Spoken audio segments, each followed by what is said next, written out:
Gerbong Maut menjadi saksi bisu meninggalnya 46 pejuang di tanah air secara tragis.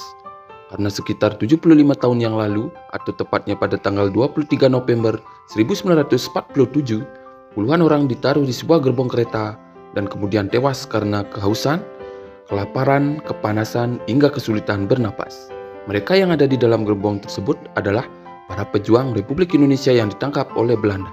Peristiwa tersebut berawal ketika pasukan Belanda berhasil menduduki Bondowoso pada tanggal 22 Februari 1947.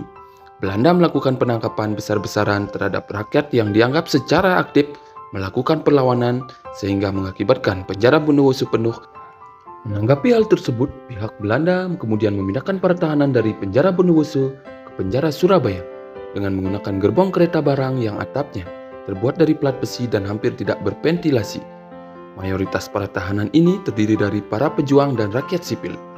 Setelah mendapat perintah langsung dari Komandan J. Panderdorp, para tahanan tersebut dikirim menuju stasiun kereta api Bondowoso lalu dimasukkan ke dalam 3 gerbong yang berbeda. Para tawanan kala itu juga tidak tahu akan dipindah kemana.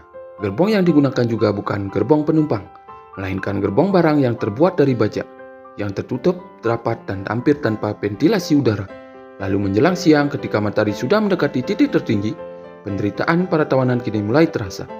Beberapa tawanan sudah tidak merasakan udara segar lagi untuk bernapas.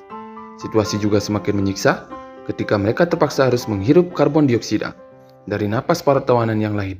Untuk bertahan hidup, udara dan suhu yang panas juga telah mendekati puncaknya. Korban mulai berjatuhan ketika kereta baru memasuki stasiun Kalisat pada pukul 11 siang. 6 tawanan tewas terlebih dahulu ketika para tawanan menggedor-gedor gerbong untuk meminta tolong. Serdadu Belanda yang mengawal hanya sempat bilang air dan angin tidak ada. Yang ada hanya peluru, panas, pengap, dan aus menerjang para tawanan. Hanya air kencing saja yang paling mungkin bisa digunakan untuk menawarkan dahaga di kerongkongan mereka. Mereka juga mulai menjerit-jerit, suara mereka bahkan sudah parau. Lengking kematian mulai terdengar dari teriakan mereka. Mereka juga berteriak bahwa sudah ada 30 tawanan yang tewas. Namun para serdadu Belanda tidak peduli. Bahkan salah satu dari serdadu Belanda juga sempat bilang, biar mati saja semua. Saya lebih senang daripada ada yang masih hidup. Kemudian setelah sekitar 15 jam tersiksa dalam gerbong maut itu, mereka pun tiba di stasiun terakhir, yaitu stasiun Wonokromo. Semua tahanan di gerbong ketiga tidak ada satupun yang hidup. Total korban yang tewas kini telah mencapai 46 orang. Di antara mereka yang masih hidup, 12 orang diantaranya sakit parah, 30 lemas tak berdaya, dan hanya 12 orang yang dianggap cukup sehat.